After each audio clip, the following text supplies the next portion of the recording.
Assalamualaikum warahmatullahi wabarakatuh. Selamat pagi, salam semangat buat teman-teman semua. Salam sukses buat Anda yang mendengarkan audio kali ini. Semoga kita bisa mendapatkan keberkahan, keselamatan di dunia dan di akhirat. Bapak dan Ibu sekalian,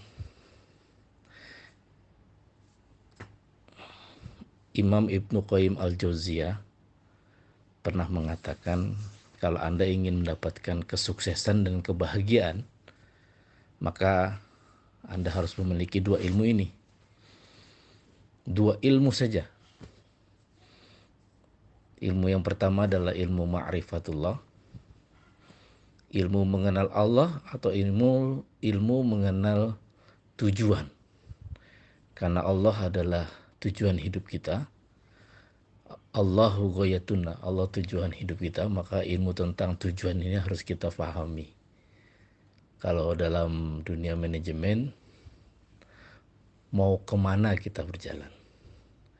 Dalam buku Seven Habit itu dikatakan start from the end. Ya, salah satu karakter orang-orang sukses yang efektif dalam bekerja adalah dia selalu memulai dari akhir. Jadi apa mau kemana, dan ini harus jelas dalam kehidupan kita. Maka Bapak dan Ibu sekalian, mau kemana Anda menjalankan hal ini, mau kemana, mau ngapain, gitu. Tujuan Anda apa, ini harus jelas. Karena tujuan ini bagian dari mimpi, bagian dari niat, bagian dari doa. Dalam hadis Arba'in, Imam Nawawi meletakkan bab niat di bab pertama. Kenapa? Karena begitu pentingnya sebuah niat. Innamal a'malu bin niat, segala sesuatunya tergantung pada niatnya. Niat Anda mau kemana, ini harus jelas.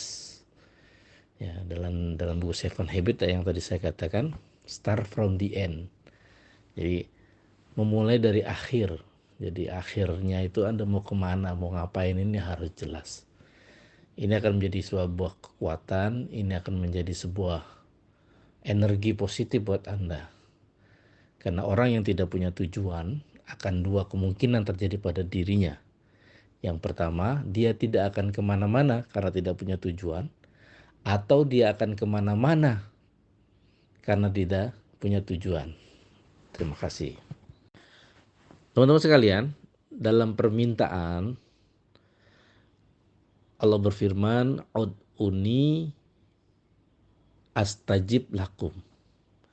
Mintalah padaku, pasti akan aku kabulkan. Minta saja. Tugas kita meminta, tugas Allah mengabulkan. Jangan Anda batasi permintaan-permintaan. Dan permintaan ini harus spesifik. Permintaan ini harus mempunyai kekuatan dorong yang luar biasa. Jangan Anda batalkan permintaan atau doa Anda dengan mungkin gak ya? Apa bisa?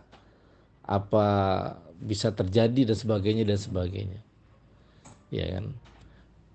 Yakinkan bahwa permintaan kita ini langsung kepada Allah, dan jangan dibatalkan permintaan dengan kekhawatiran atau mungkinkah apa dan sebagainya yang membuat keraguan-keraguan terhadap permintaan itu. Ya. Saya punya pengalaman yang menarik. Ya. Saya waktu itu minta sama Allah, ya Allah, saya pengen punya rumah 2 lantai. Minta saja kepada Allah. Minta, ya Allah, pengen punya rumah seperti itu. Setiap kali lewat perumahan yang rumah 2 lantai itu, saya selalu berhenti dan saya minta sama Allah di pinggir jalan tuh, ya Allah, saya pengen punya rumah seperti itu. Ya. Suatu saat ada kesempatan mampir ke perumahan, saya sempatkan untuk mampir bersama istri. Mi, kita mampir yuk. Untuk apa, Bi? Ya, nanya-nanya aja. Abi jangan mimpi ya, gitu ya. Akhirnya saya mampir. Begitu saya mampir, saya langsung minta brosurnya. Sama marketing dia mengatakan, "Pak, ada rumah contoh nih yang sudah jadi. Rumah yang hampir jadi. Bapak mau lihat?" Ya udah, kebetulan ada waktu, saya mampir untuk lihat. Dan yang menarik Bapak dan sekalian, dia tidak menyebutkan harga, dia mengatakan, oh ini Pak rumahnya bagus nih, udah 80% tinggal 20%. Oke, lalu saya tanya, Pak kalau saya beli cash ada diskon lagi nggak? Oh ada Pak. Oke, saya minta waktu. Sehari, 2 hari, 3 hari, seminggu, 2 minggu, saya berpikir dan meminta sama Allah, ya Allah saya pengen punya rumah seperti itu. Ya Allah saya pengen punya rumah seperti itu. Menurut sekalian, padahal saya nggak punya uang sepeser pun. Jangankan untuk beli cash, untuk DP aja saya nggak punya. Tapi apa yang terjadi selanjutnya? Saya terus minta Allah, saya minta sama Allah, saya minta sama Allah. Dan akhirnya rumah itu kebeli melalui cara yang tidak terduga-duga. Luar biasa. Kekuatan doa adalah kekuatan energi yang dari alam, yang diberikan kepada manusia untuk mewujudkan apa yang dia inginkan. Teman-teman sekalian, kadang-kadang kita berhenti meminta karena tidak yakin dengan Allah. Atau kadang-kadang kita tidak meminta karena kita tidak punya tujuan dalam hidup kita. Mau ngapain, mau apa. Ini yang jadi masalah ini. Nah, permintaan atau doa ini adalah bagian dari kehidupan kita dalam beribadah. Kalau kita tidak minta sama Allah, pasti kita tidak melakukan ibadah. Maka pastikan Anda melakukan ini. Minta, apapun Anda minta.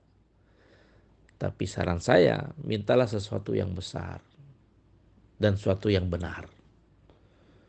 Contoh, pernahkah Anda dalam otak Anda, dalam doa-doa Anda, ya Allah berikan kemampuan saya untuk bisa mendirikan masjid besar.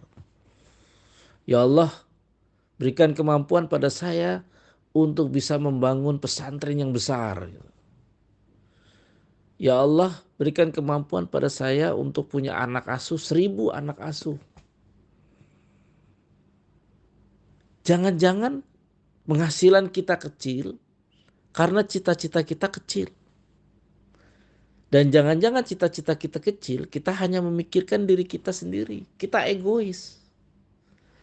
Saya pernah bertanya kepada seorang peserta dalam sebuah pelatihan, Pak, pengen punya penghasilan berapa? Lalu dia disebutkan, 3 juta Pak. 3 juta. 3 juta itu untuk apa? Untuk biaya hidup, cicilan, ya kan? Cicilan rumah dan cicilan motor,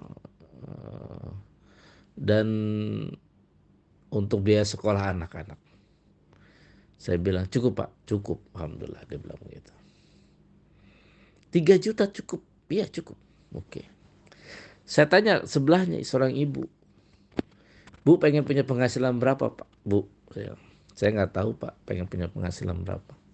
Jawab dia gitu.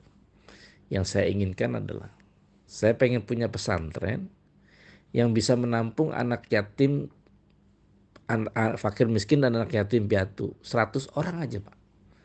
Kalau saya hitung-hitung minimal saya harus punya penghasilan 100 juta sebulan. 100 juta. Gitu.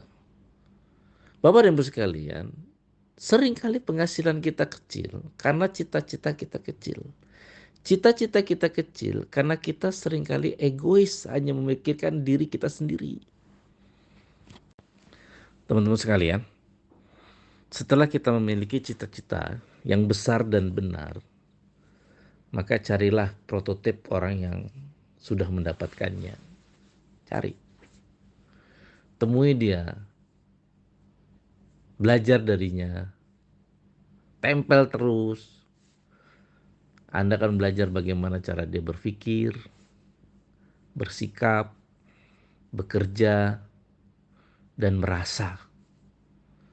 Karena di sini butuh seni dalam the art of success. Seni dalam menuju kesuksesan tuh butuh seni. Ya. Kita tidak perlu banyak baca buku, asal kita sudah punya guru yang hidup. Kita menjadi pengikutnya, nempel, belajar darinya. Ya. Maka kita akan mendapatkan banyak ilmu darinya. Awal saya memulai menjalankan HNI, saya diminta untuk menulis keinginan saya, menulis cita-cita saya, menulis dream saya. Dan yang luar biasa, Bapak dan Ibu sekalian, satu persatu apa yang saya tulis di kertas itu sekarang sudah terwujud semua. Sampai-sampai saya merasa waktu itu sudah tidak punya keinginan lagi. Karena semua yang saya tulis itu sudah tercapai semua. Ya. Lalu saya ikut pelatihan lagi. Bangun cita-cita baru lagi. Saya bangun lagi cita-cita yang baru lagi. Dan alhamdulillah cita-cita itu terwujud lagi. Dan terwujud lagi. Ya. Dan benar kata Allah, "Ud'uni astajib lakum." Mintalah padaku, niscaya akan aku kabulkan. Yang menjadi permasalahan adalah kita berhenti meminta, itu saja. Sehingga energi itu tidak masuk dalam tubuh kita. Kerja-kerja kita tidak terarah. Ini menjadi PR yang luar biasa. Teman-teman sekalian, untuk memiliki cita-cita ini Anda harus sering bertemu dengan orang-orang. Atau sering membaca buku gitu. Mencari inspirasi, saya mau jadi apa ya? Saya mau kemana ya? Gitu. Karena pada saat kita belum memiliki ini, ya kita tidak akan mendapatkan kesuksesan. Ya. Karena sukses itu adalah orang yang memiliki cita-cita di atas rata-rata lalu tercapai. Dia memiliki cita-cita dulu. Dan kalau pastikan cita-cita itu di atas rata-rata orang. Kalau cita-cita di bawah rata-rata tercapai tidak fantastik. Tidak dikatakan orang yang sukses Anda.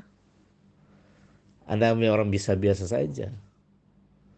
Maka pastikan punya cita-cita di atas rata-rata. Kalau orang pengen mendirikan rumah mewah, maka kita ingin mendirikan masjid mewah. Punya rumah mewah udah biasa. Tapi punya masjid mewah itu luar biasa. Kan begitu.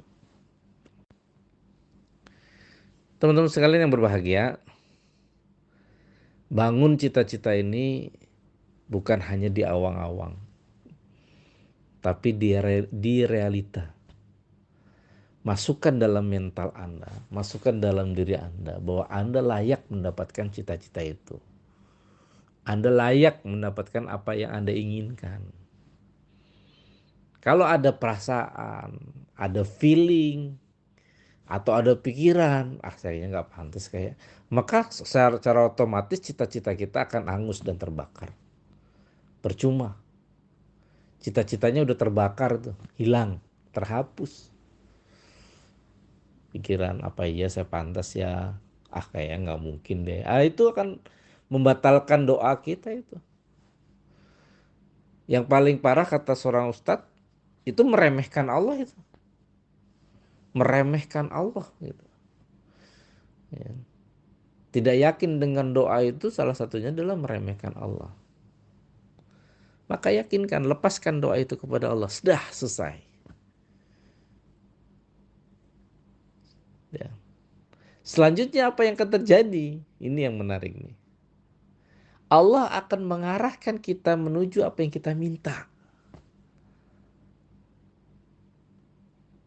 Yang sering kali kita lemah dan kalah dalam perjalanan menuju ke pengabulan doa itu. Misalkan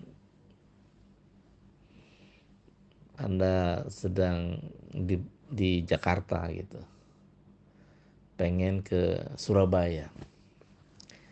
Dari Jakarta ke Surabaya, Anda pengen ke Surabaya misalkan. Dalam perjalanan Jakarta ke Surabaya kan butuhkan waktu, perjalanan yang panjang gitu. Pada saat di perjalanan ini Anda nggak yakin, iya bisa nggak ya, mungkin nggak ya. Maka batal itu, Anda berhenti di tengah jalan. Dan yang sering kali Anda balik arah, udahlah nggak usah lah, nggak jadi deh. Maka menguatkan niat ini bagian dari kunci kesuksesan. Bagaimana untuk menguatkan niat? Anda harus berkumpul dengan orang-orang yang satu tujuan. Karena ini menjadi cara untuk mengumpulkan energi-energi kekuatan. Kumpul dengan orang-orang yang satu tujuan. Sehingga kita bisa menikmati perjalanan.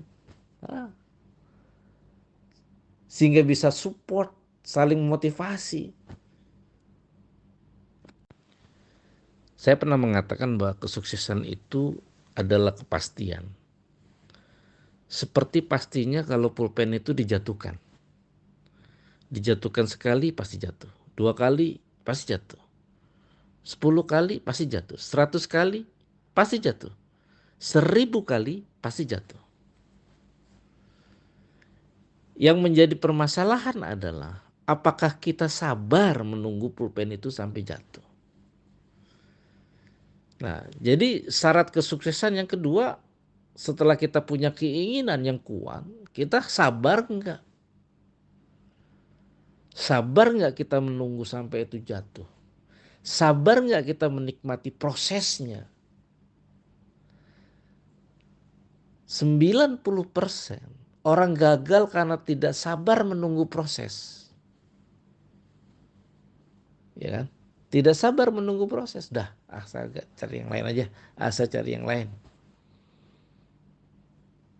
Akhirnya orang yang cari yang lain, pindah lagi cari yang lain, pindah lagi cari yang lain. Dia tidak akan sukses di mana-mana. Karena dia tidak pernah menikmati prosesnya.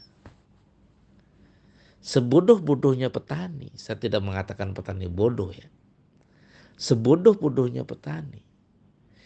Kalau dia nanam padi hari ini, dia tidak akan berdoa malamnya, ya Allah semoga besok panen. Karena dia yakin ada proses. Tapi dia berdoa, ya Allah semoga panennya berhasil.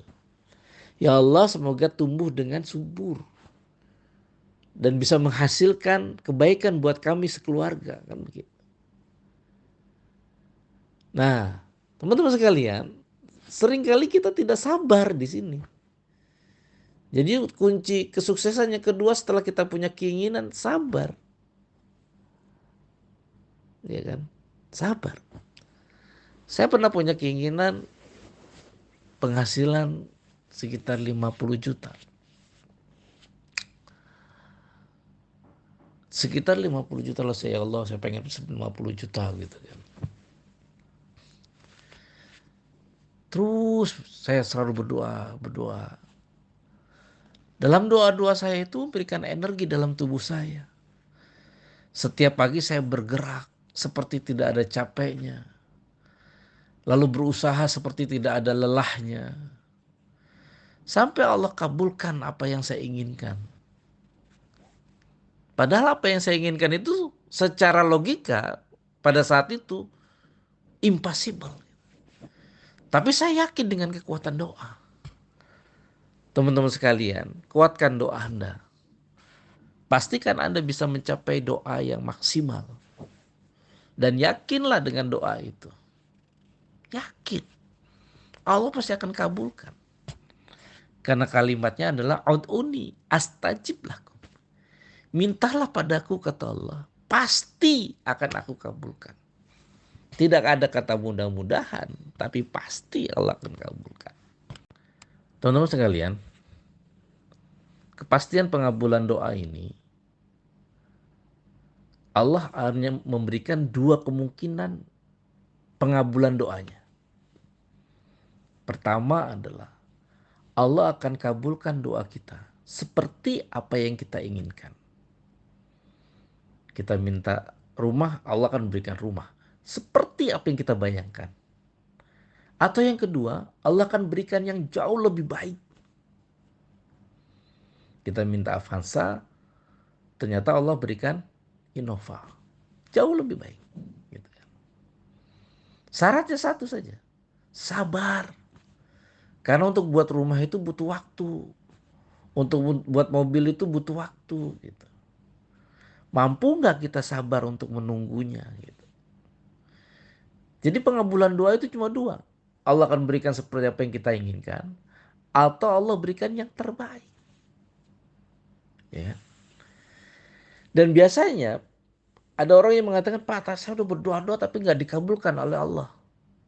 Ya. Lalu pasti Allah akan kabulkan. Mungkin bukan saat kita masih hidup. Mungkin saat untuk anak kita, mungkin untuk cucu kita. Itu logika yang masuk akal. Kita pesen nih. Ya kan? Pesen dibuatkan rumah gitu. Lagi proses pembuatan rumah, ternyata kita meninggal. Kita tidak menikmati, tapi anak cucu kita akan menikmati dari doa-doa kita. Jadi nggak ada istilahnya doa itu tidak dikabulkan. Pasti dikabulkan. Permasalahan cuma satu. Anda yakin apa tidak?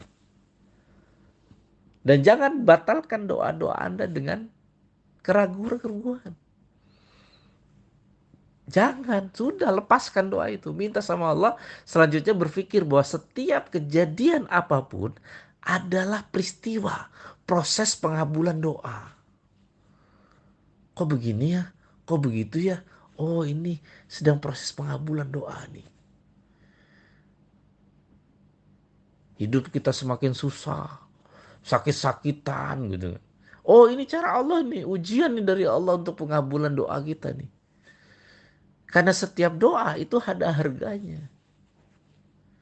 Saya ulangi, setiap doa itu ada harganya.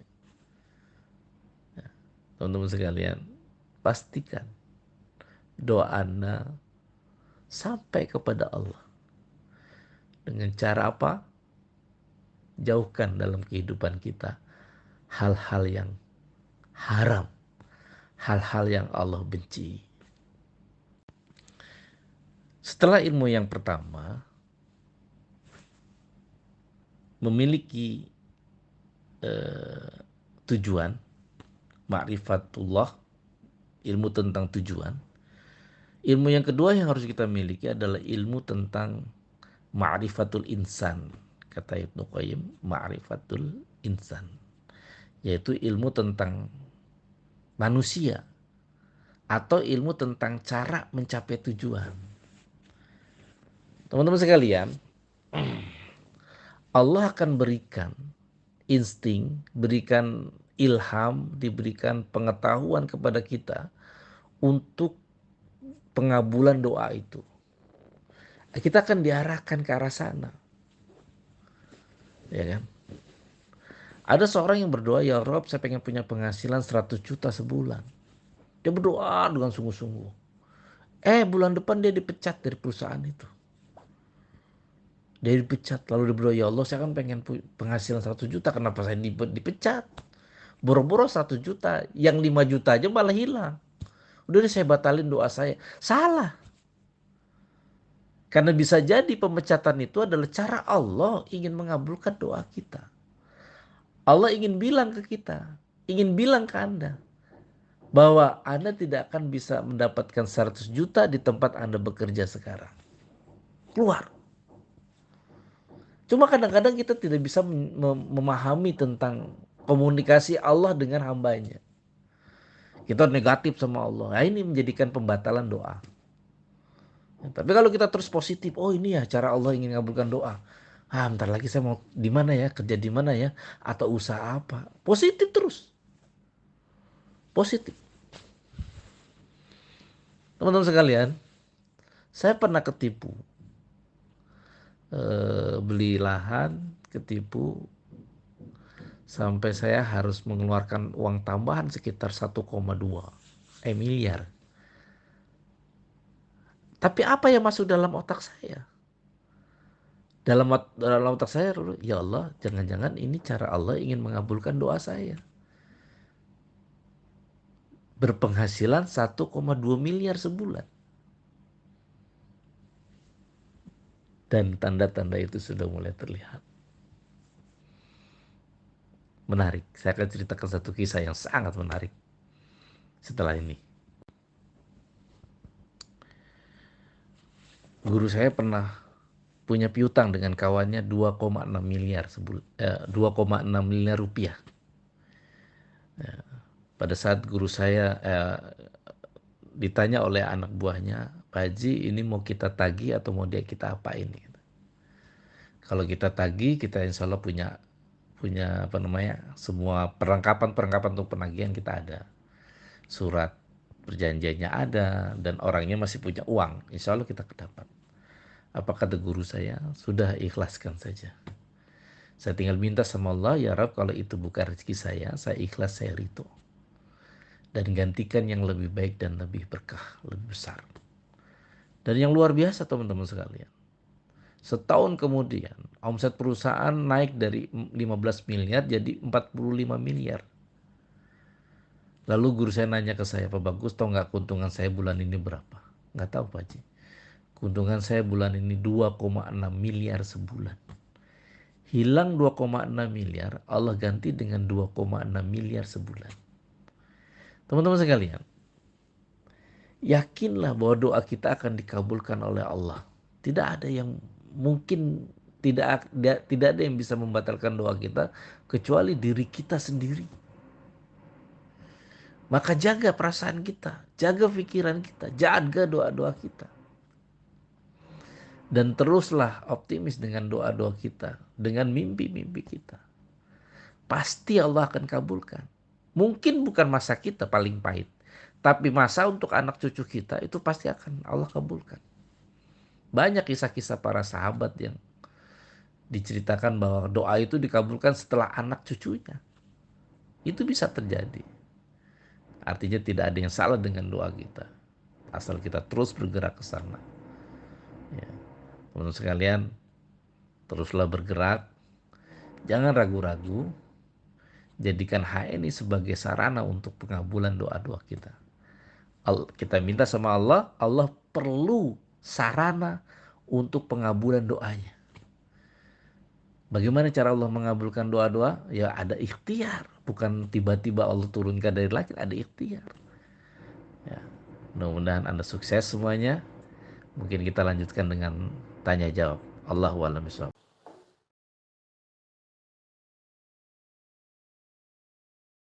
Jangan lupa like, comment, and subscribe.